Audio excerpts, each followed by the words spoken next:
Kat, and welcome to the podcast. Your ears must be burning because your name came up in an earlier episode when I was talking to Alice Varon.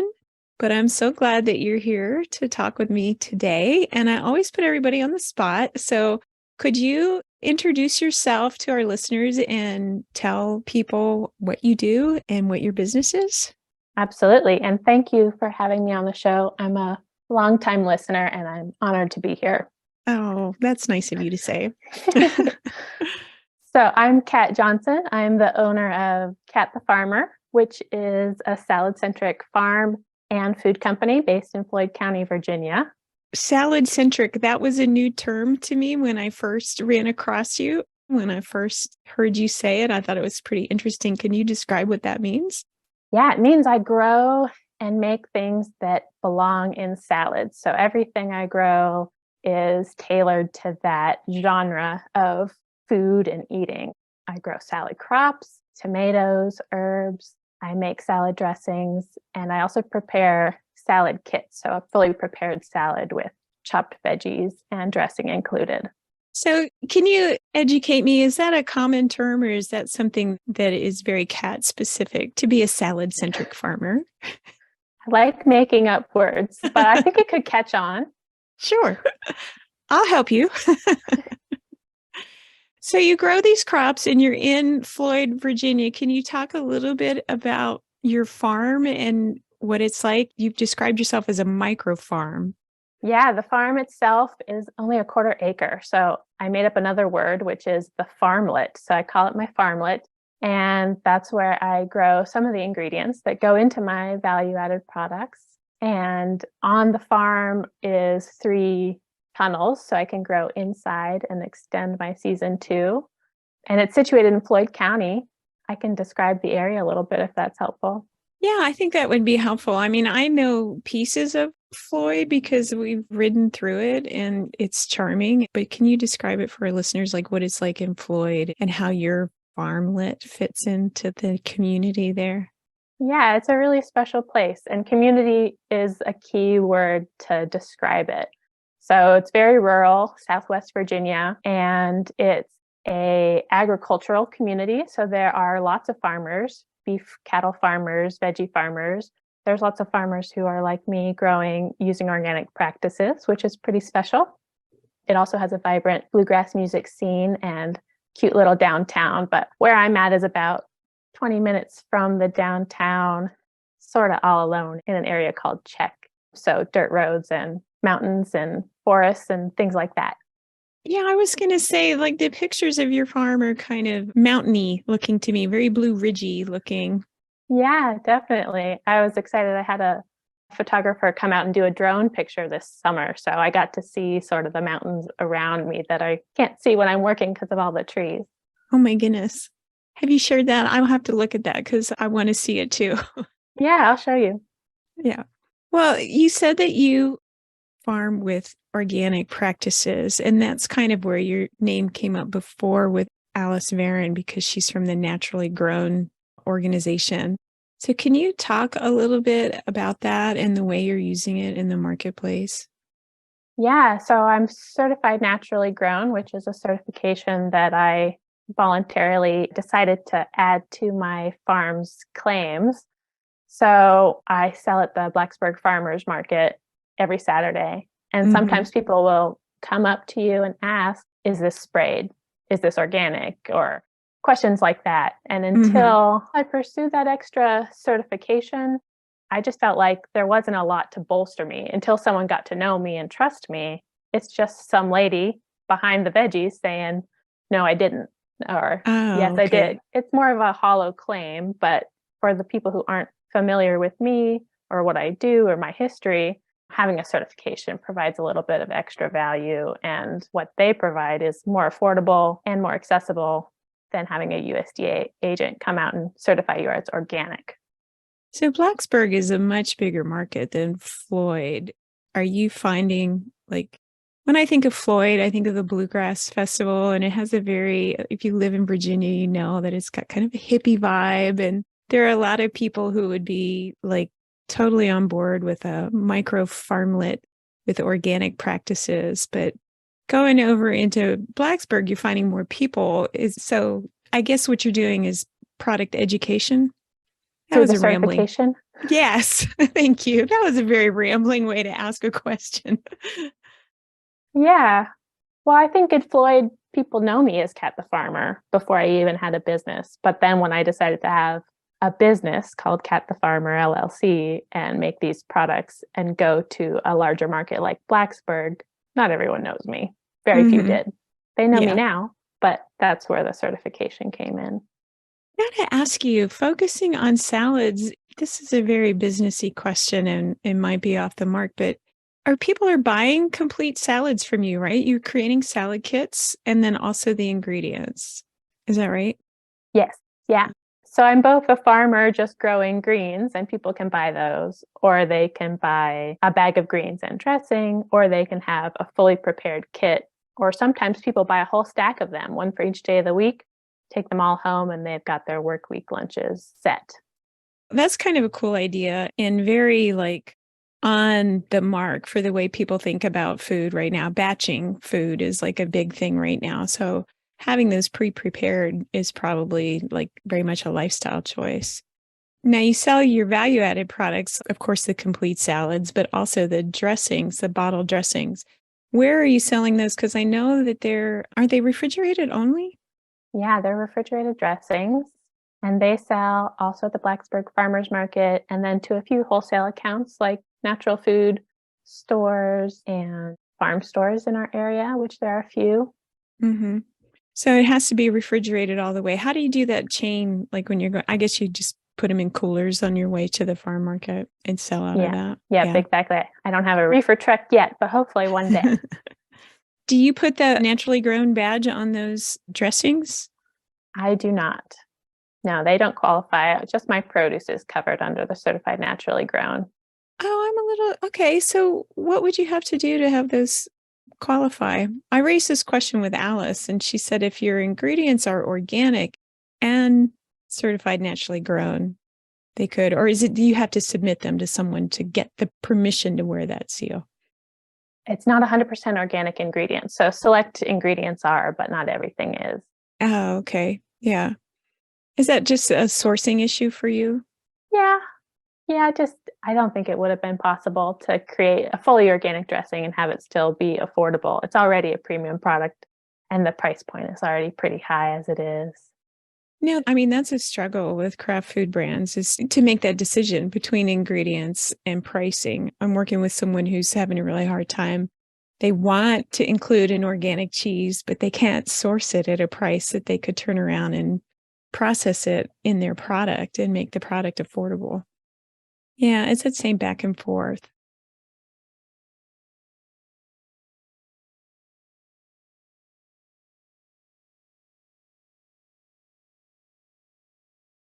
So I asked you about your wholesale customers. What's your plan on that? Do you plan to expand your salad dressings or what is the future for your packaged food looking like? Yeah, for the value added products like the salad kits and dressings, they kind of fall into two separate categories naturally. With the salad kits, there's some reach that they could have into more of my region. I can certainly produce more of those Hmm. than I am currently and have more subscribers, folks who get that weekly subscription of salads delivered every week. And with the dressings, I feel like I could go even further. Even though they are refrigerated, there's plenty of distributors that do have that cold chain Hmm. intact, or perhaps there's a way to set that up myself or as a cooperative of other growers, set up a system where we're bringing refrigerated product to stores and getting a wider reach together. Hmm. That's a big future goal of mine. I was just going to ask, like, oh, is the cooperative a future goal or just having a wider reach? Both. I think, yeah, maybe one step at a time. Yeah, I was going to say that's a lot of decision making to make, really. Yeah. Well, I wanted to circle around to your package design because that's where we first crossed paths. I think you have like a really cute branding. You worked with an illustrator to come up with some icons for your product. And I'm just wondering, what impact do you think that that has on the sale of I mean, you're a premium price product. What impact do you think that that has on your sales? Yeah, I think it's been huge. First of all, I just really wanted to work with someone like you to create a cohesive image and sort of like a whole finished package so that when I did ask that premium price, it made sense. So I think I wanted to prove that in my first debut. And I think that we achieved that. And I see it working in real time when I'm at the market because I can see people's eyes landing on my booth and then filling with joy and excitement and wanting to hold this product. And I think what it conveys is that I have put the effort into the product, that I have intention behind not only what's the package looks like, but what's going into it, and that it's safe and consistent. And I just love everything that complete package adds to my product. That's good. How much of your product price covers the cost of your packaging? And this is the trick question because there's like, I know there's in your salads, there's bottles and lids and all kinds of things that have been all over the market in the last 2 years. Yeah, it's different for every product. Salad Mm-hmm. kit is $1.40, and those are in the compostable packaging. So it's PLA instead of plastic. Mm-hmm. And that's a cost, right? Plastic would have been a lot less expensive. Oh, yeah, big time. I estimate that I could have close to $1 more margin on each item if Oh, I went man, with plastic. that is such a commitment to your mission. I hope your shoppers appreciate that. Yeah, I feel like that would be the biggest mass. I did start out with the glass packaging for my dressings, and I Mm-hmm. ended up switching over because the choice there was stop making dressings entirely or switch to a more affordable package. So those are now plastic. So it's Yeah. not 100% perfect, just like Mm-hmm. nothing is. No, I think those are like really valid business decisions that every good food brand faces. Like you have to make a choice. Can I keep going if I keep to these particular principles? I totally get that you've had to make some difficult decisions. One of the things, though, that we really thought about when we were working on your packaging was that trying to keep the overall costs down over time. And you have a printer in-house, right? Like when you make your salads, those ingredients change every week, pretty Yeah, much. entirely. I have a variable ingredient statement. So that has to be customized every time I make a salad. Yeah, that would be crazy if you had to do commercial printing for every one of those, or you would be stuck to some particular rules that your farm may not be able to support. Yeah. Like, Yeah. oh, the carrots didn't come in. Right, exactly. Yeah, it's provided me by doing that in-house, I have a lot of flexibility and a little bit more work on my hands. Yeah. So for the in-house printing, have you calculated a cost for the imprint? Like what it costs you to put ink on that pre-printed master label for your salad kit? I had not until I knew that you were going to ask me this question, so Ah, I figured it out. It's 50 cents per 100 labels, oh, wow. not counting time or labor. Yeah. Okay. So that's not actually 50 cents per 100 labels. How many salads do you produce a week where you have to print that? I'm just curious. How many labels do you have to print in a week? Hopefully this number increases, but it's around 100, 150. Oh, okay. So you're just adding like 50 cents, under $1 every week. Your time, obviously your time, but you're creating a custom product. So being able to have a custom label for $1 for every production run is not that bad. No. And it's No. a pretty fast printer too, so that helps as well. Oh, yeah. Well, I am curious. How do you, I mean, you're yourself, right? You have no staff right now. How do you capture labor costs, really? Do you track your time? As an expense, or yeah, as an overall experience. Yeah, it is just me. So I'm doing everything. I am the kind of person that likes to time myself doing everything, but I told myself in the first 2 years of business, I was not going to do that yet, that I was just going to work and then Okay. revisit that once all my systems were set up and I had some sort of regularity Oh, that and probably then makes sense. go back to being my crazy record keeping self after that. But I will time myself in batches, like to say I worked 8 hours today and that resulted in this many bottles of dressing, this many salad kits, and try and capture little bits of data that can stand alone. Oh, okay. So you get a little bit of a sense that helps, I guess, with predicting, like, oh, I need to make this stuff. How much time do I need to set aside to get that done? Yeah, definitely. Or if I were to grow to the point where I can hire someone else, how many hours have I been doing this per week is helpful too. How big do you think you would grow? Do you have an idea now? And sales numbers or reach or in what sense? Well, a vision, I guess you don't have to share your sales numbers so much as like, do you see yourself as having you and 2 or 3 employees? Or I asked because a while ago I interviewed Sandra Velasquez and she of Nopalera, and she said, begin with the end in mind. And so I'm just curious, do you have your end in mind or a version of the end in mind? Yeah, I think it would be unwise and maybe unsustainable to imagine being a solo farmer, solopreneur forever. Mm-hmm. I'd like to envision bringing on some key roles in the kitchen and in the delivery Mm-hmm. to support a more reasonable amount of work for me, especially in the light of like, I'm 34 and I would love to start a family. So that's like the biggest puzzle piece to try and figure out. And going forward with such physical work Yeah. and being the one that would bear the baby if I'm so fortunate, like that's a big risk to depend on my body. Oh man, yeah. That's a lot to factor in there. But definitely, yeah, the solopreneur thing is there's only so much as I am figuring out now that I've downsized. There's only so much you can do in a given week and sustain like your physical and mental health and things like that. And so you have to figure out how do you multiply that? Like, what are you going to do to multiply that? So there's only so much you can do to multiply what you're doing to get a livable income. But it's also a style of living, right? You've got to figure out what do you want your lifestyle to be like? And you mentioned a family and things like that. That's all part of like future planning. So you have been doing this how long now? Is it was 2021 wasn't your first year of sales, was it? 22? It was. Yeah. So I've been in business 2 seasons going into my third growing year. Okay.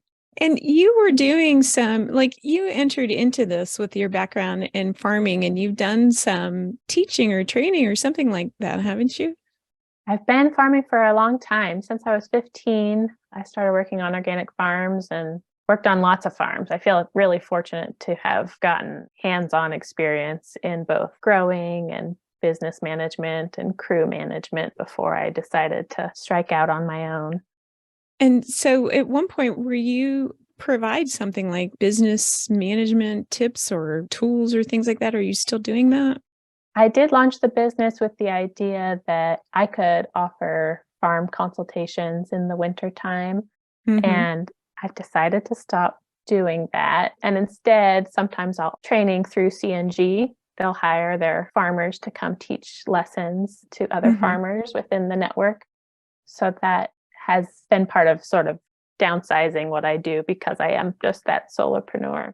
Yeah, that was a lot. I was just curious. That was actually where I was headed. Like it seemed like a lot to be launching, setting up your micro farm and launching these value added products and growing new markets.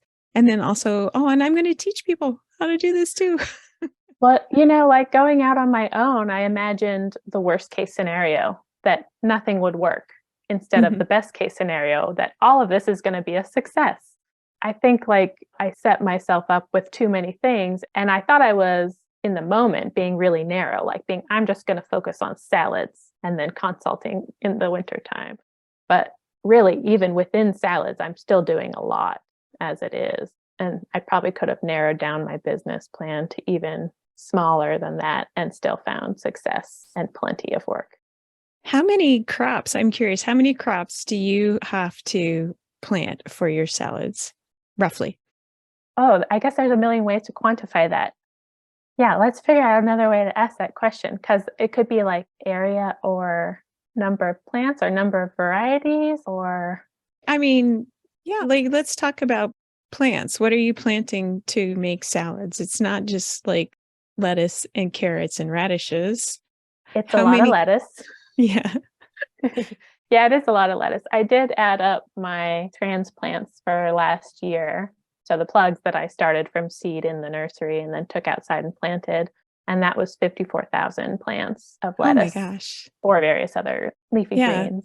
So that's 54,000 plants that you started, and then you moved, and then you nurtured, and then you harvested more than once. Yeah, ideally. Yeah, that's a lot for one person. So that micro farm doesn't sound all that micro to me. Yeah. Well, with farming, you can be as intensive or as not intensive as you want. You can take out a plant and replant after that if the season still has space for another succession in that bed. So I try to grow things that I can fit a lot of successions in because I am limited by that certain amount of area that I have at my disposal. Mm-hmm. Well, tell me, what's next for Kat the farmer and her salad-centric farm? What's next for Kat the farmer? She is going to continue doing what she does best and try to continue to build financial sustainability so that I can bring on a delivery driver this season. Oh, even this season. Yeah, even this season. That'll give me one more day on the farm, which will be great. And expand my subscription program is a goal for this season. And do you we'll deliver those directly to people if they subscribe to your salad kit thing? I have in the past, but I'm trying to hone that in so that there are drop sites rather than doorstep delivery. Yeah. Okay. So you're getting a driver and you're going to expand your subscription service. What else? Have you done any winnowing? Have you taken out products or added in things? I'm just curious, in 2 years, what did you learn about your product lineup? Yeah, definitely. I started with 4 dressing recipes, and I feel like that was a mistake. And I've since dropped 2 of them, and I'm trying to find recipes that are great sellers, super yummy, really good in the kitchen flow, because the 2 recipes that I took off were a little bit too complicated for my kitchen setup. And so it wasn't an enjoyable production process. Okay. And 4 recipes as it is kind of a lot of taking everything apart, cleaning everything, putting it back together, making another recipe, cleaning up between everything. So I have tried to winnow my recipes down. And I started out with a lot of recipes that had eggs in them. And I've since gone all vegan with my dressings, which is really nice, just so that it's really crystal clear to the customer what is and is not in the dressing recipe. Oh, okay. That's a shift. That's actually kind of good just for the market because you cover everybody then. Yeah. And they're still yummy and creamy and so good that it doesn't really matter. So what else can we expect? Anything? What's the sales challenge you're trying to solve right now? I think that the next thing I need to figure out, if I am to grow my dressing sales and the expansion of the region which they're sold into, I really need to put pencil to paper and figure out if I can have someone else produce that, deliver that, and still make enough margin that makes sense for what customers are willing to pay. Because your dressing has to make more dressing, you're going to have a bigger kitchen, really, right? Yeah, I would love that. I would love to be able to build a kitchen one day, perhaps on this land or another piece of land, and have a facility if that's what it takes to get to that next level. Those are really 2 opposing products, I'm going to say, though, like dressing and salad. Even though they all seem together, they're very, very different because the dressing is bottled and it has to be refrigerated. And even though salad doesn't have a very long shelf life to begin with, but expanding your dressing network means it's going to have to survive longer away from you. Yeah, that's true. Right now, it has a 3-month shelf life, just based on sort of the natural acidity and the fact that it's kept in the cooler. Well, this is all very exciting. You've come a very long way in 2 years. It's been fun to watch what you're doing. I will have to say you're very much a natural marketer. I get your emails. And I say this all the time on my podcast that I sign up for people's emails and then I never hear from them again.